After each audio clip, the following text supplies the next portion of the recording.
राजा रानी, परियों और जादुई क्रीचर्स की कहानी से हम सबका बचपन बीता था। लेकिन श्रेक 21वीं सदी की एक पैरोडिकल मास्टरपीस थी जिसका इम्पैक्ट आज तक फैंस और मीम कल्चर के अंदर है, और एक बेहतरीन क्रिटिकल और फाइनेंशियल मास्टरपीस होने की वजह से ही इस फ्रेंचाइजी के फैंस दुनिया भर में हैं। और उन्हीं का हिस्सा हमारे सब्सक्राइबर्स भी हैं जिन्होंने हमें कमेंट्स में कई बार इस टॉपिक को सजेस्ट किया था, जिसके लिए आप सबका बहुत बहुत शुक्रिया। तो चलिए इस नोट पर जानते हैं 15 अमेजिंग, माइंड ब्लोइंग और awesome the Shrek movies facts, वो भी भारी भरकम स्पॉयलर्स के साथ, क्योंकि आज के स्टूडेंट को पता चलने वाला है कि आखिर श्रेक की कहानी किस चिल्ड्रन बुक से इंस्पायर हुई थी, श्रेक की मूवी ओरिजिनली कैसी होने वाली थी, श्रेक 2 की कहानी ओरिजिनली क्या होने वाली थी, और यहाँ पर श्रेक और डोंकी के पोषण पीने के बाद ड्रैगन किस में बदली थी। जानेंगे कि श्रेक 3 के पीछे कितने लोगों की और कौन कौन सी मेहनत थी। जानेंगे श्रेक के स्पिन ऑफ्स, इसके अवार्ड्स और इसके कलेक्शन के साथ साथ इसके आने वाले फ्यूचर के बारे में।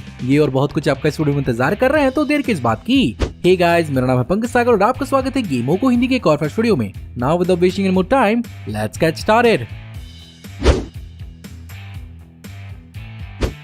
श्रेक मूवी बेस्ड है इसी नाम के चिल्ड्रन पिक्चर बुक पर, जिसके इलस्ट्रेटर और ऑथर थे विलियम स्टीग। और 1991 में इस किताब के पॉपुलर होने के बाद प्रोड्यूसर जॉन एच विलियम्स ने ड्रीमवर्क्स के लिए इस कहानी के राइट को खरीद लिया, जिसके लिए उन्हें इंस्पिरेशन मिला था अपने किंडरगार्टन में पढ़ने वाले बच्चे से, जो श्रेक की कहानी को उन्हें बहुत ही बेहतरीन तरीके से सुना रहा था। और यहीं पर उन्हें समझ में आ गया कि श्रेक एक बहुत ही इंटरेस्टिंग कैरेक्टर है जो बच्चों को बहुत पसंद आने वाला है।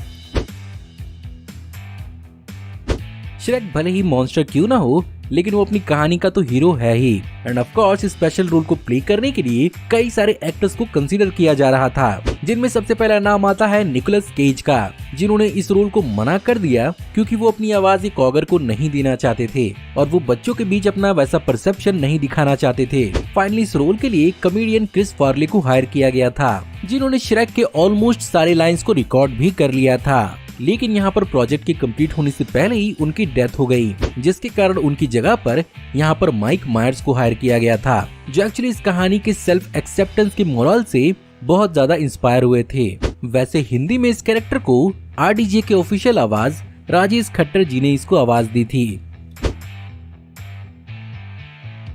श्रेक हिस्ट्री की one of the most influential animated franchise में से एक है, लेकिन इनिशियली इसे इस तरह से इंटेंड ही नहीं किया गया था और ये बेसिकली लाइव एक्शन और सीजीआई की एक मिलीजुली कॉम्बिनेशन वाली मूवी होती। और यहाँ पर एक्चुअली कई सारे प्लेट्स और मिनिएचर सेट्स का इस्तेमाल किया जाता, जिसके लिए 10 हाई क्वालिटी फैल्कन कैमरास को भी खरीदा गया था और एक टेस्ट को भी तैयार किया गया था। इसे 1997 में एक टेस्ट ऑडियंस के सामने प्रेजेंट किया गया, लेकिन ये उतना सेटिस्फैक्टरी नहीं हुई, जिसके कारण इस मूवी को पूरा का पूरा एनिमेशन में चेंज किया गया। श्रेक का इकलौता और बड़बोला दोस्त डोंकी पालो आल्टो कैलिफोर्निया के एक रियल लाइफ मिनिएचर डोंकी पर मॉडल किया गया था, जिसका नाम पर्सिलेस AKA पैरी है, जो 1994 में बैरन पार्क में पैदा हुआ था, जो ड्रीमवर्क्स के स्टूडियोज के काफी करीब है।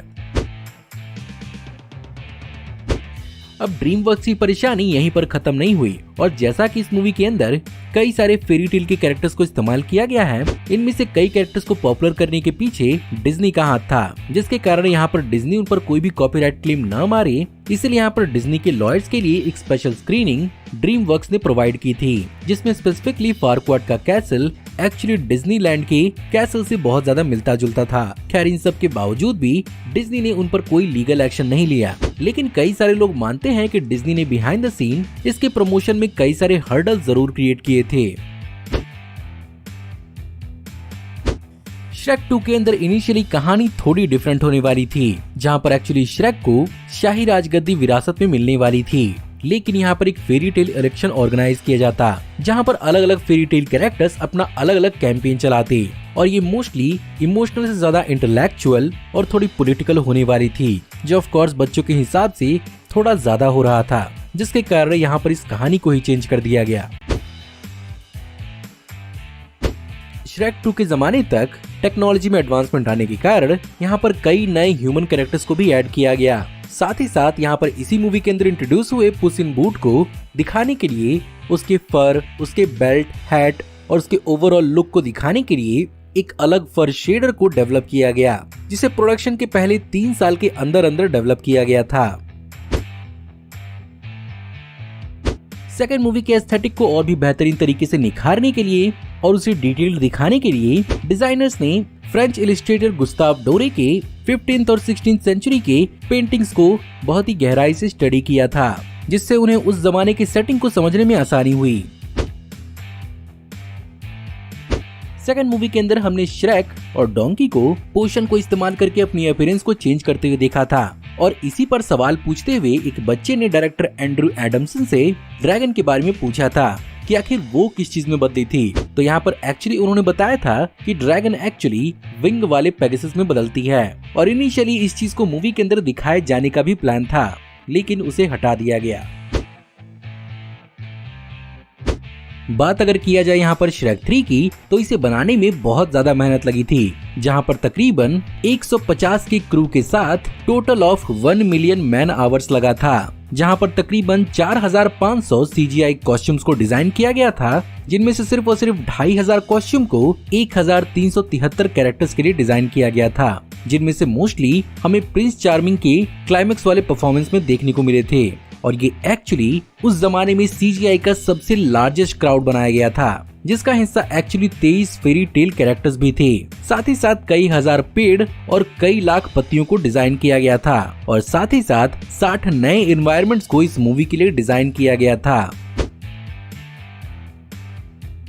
बात करें अगर चौथी मूवी की, तो चौथी मूवी का नाम पहले श्रेक गोज फोर्थ होने वाला था, जो बेसिकली इसके ओरिजिनल डायरेक्टर एंड्रू एडम्सन के द्वारा डायरेक्ट किया जाना था, जो बेसिकली इसे एक लास्ट मूवी की तरह बनाने वाले थे। लेकिन जब इस मूवी को माइक मिचेल को हैंडओवर किया गया, तो यहाँ पर इसके टाइटल को चेंज करके श्रेक फॉरएवर कर दिया गया, जो बेसिकली इस बात का हिंट था कि श्रेक की फ्रेंचाइजी और भी आगे बढ़ती रहेगी।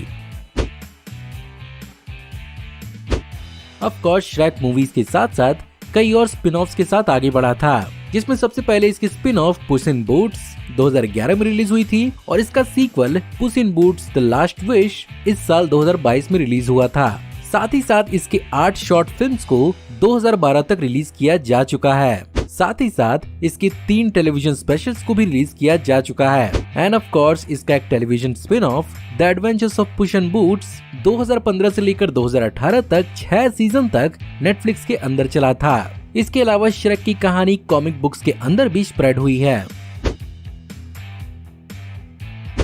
बात करें अगर अवार्ड्स और अचीवमेंट्स की, तो यहाँ पर सबसे पहली मूवी श्रेक एक्चुअली सबसे पहली मूवी बनी थी एकेडमी अवार्ड का बेस्ट एनिमेटेड फीचर जीतने वाली, जिसने यहाँ पर एक्चुअली डिज्नी के मॉन्स्टर इंक को हराया था, और इसे उस जमाने में 6 बाफ्टा अवार्ड के लिए भी नॉमिनेट किया गया था। साथ ही साथ इसे जून 2008 में अमेरिकन फिल्म इंस्टीट्यूट ने टॉप 10 बेस्ट एनिमेटेड फीचर के अंदर 8th पोजीशन की जगह दी है, और इसे 2001 के कांस फिल्म फेस्टिवल में पाल्मे डियोर में भी नॉमिनेशन मिली थी। इसके अलावा अगर बात की जाए श्रेक 2 की, तो यहाँ पर भी इसे 2 पाल्मे डियोर अवार्ड्स के लिए 2004 में नॉमिनेट किया गया था। साथ ही साथ इसे एकेडमी अवार्ड के बेस्ट एनिमेटेड फीचर और बेस्ट ओरिजिनल स्कोर के लिए भी नॉमिनेट किया गया था। बात अगर किया जाए कलेक्शन की, तो इसके वर्ल्ड वाइड फैंडम के चलते इन मूवीज ने बहुत ही बेहतरीन परफॉर्म किया है, जहां पर पहली मूवी $60 मिलियन के बजट पर बनने के बावजूद भी $487 मिलियन वर्ल्ड वाइड कमाई थी, और सेकंड मूवी ने रिकॉर्ड तोड़ $150 मिलियन के बजट पर ऑलमोस्ट $1 बिलियन की कमाई की थी, और इन मूवीज का कलेक्शन ऑन दी एवरेज बहुत ही बेहतरीन रहा था। तो इतना बेहतरीन कलेक्शन करने के बावजूद भी इस फ्रेंचाइजी की 5वीं मूवी आखिर क्यों नहीं बनी? एक्चुअली राइटर जॉश क्लाउजनर के हिसाब से इस मूवी की 5वीं मूवी को हमेशा से प्लान किया गया था, लेकिन जैसे जैसे कहानी आगे बढ़ी, ड्रीम वर्क्स के हेड जेफरी कार्जनबर्ग ने 4th फिल्म को फाइनल फिल्म की तरह डेवलप किया था। लेकिन फिर भी जेफरी कार्जनबर्ग ने इस बात को हिंट जरूर किया था कि इसकी 5वीं मूवी एक्चुअली बन सकती है, और 2016 में यूनिवर्सल की सीईओ स्टीव बर्क ने इस फ्रेंचाइजी को कंटिन्यू करने की इच्छा जताई थी, और 2019 तक इसकी 5वीं मूवी को प्लान किया गया था, लेकिन अब तक इसकी कोई अनाउंसमेंट नहीं हुई है। तो पॉसिबली हमें जल्द ही इसकी अनाउंसमेंट सुनने को मिल जाए।